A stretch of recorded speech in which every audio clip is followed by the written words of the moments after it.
पुरी को प्रेम निरंजन सेवा फाउंडेशन आनुकूल्य विभिन्न एरिया जो मैंने पुरी को पाद दे ना वयस्क लोक और छोट पिला आम अनुष्ठान रहिबा सुविधा खाद्यपेय सहित जीवासिया खर्च दे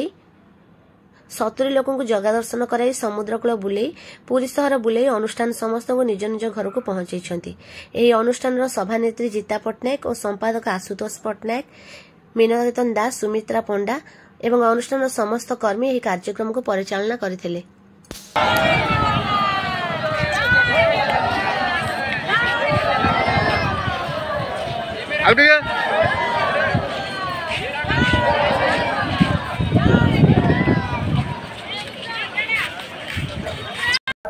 जय जगन्नाथ।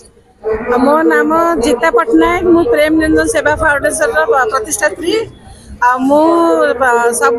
जलेश्वर आमर चंदरपूर्णा आठगड़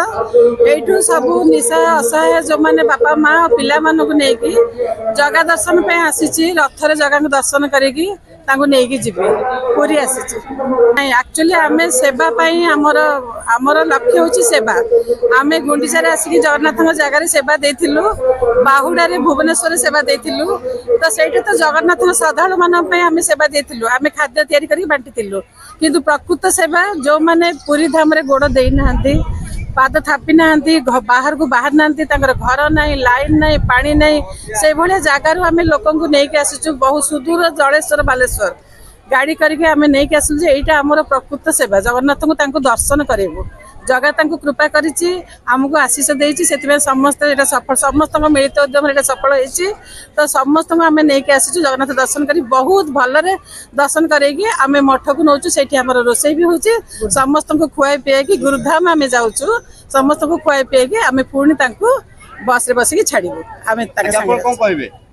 जय जगन्नाथ जय जगन्नाथ जय जगन्नाथ। ये सेवा फाउंडेशन रे प्रेम निरंजन सेवा फाउंडेशन रे मेंबर आने मते गुंडीचा बाहुड़ा को आसी मैंने कही जे आमे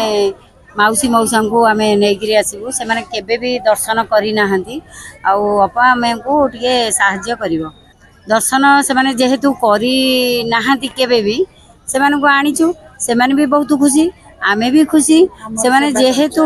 सेवा करुचु आमे से दर्शन कले बहुत खुशी अनुभव करुचंदी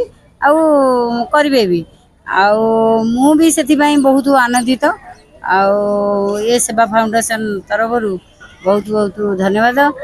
जे एभली काम करिथिबारु समस्त की विशेषकर जीता मैडम को बहुत बहुत धन्यवाद। से नाम कल्प कुमार परिडा कंदरपुर पंचायत आठगड़ बहुत खुशी प्रथम करी आम पुरी धाम बुलियार सुजोग पाइलु प्रेम निरंजन सेवा समिति आनुकूल्य आमको एठारे खाइबा पीवा बंदोबस्त सबकिछि सुविधा करी महाप्रभु का दर्शन करी बस रे आनी बहुत सुंदर भाव काम कार्य करी आमको पुणी विदाय संवर्धना देवाक बाहर।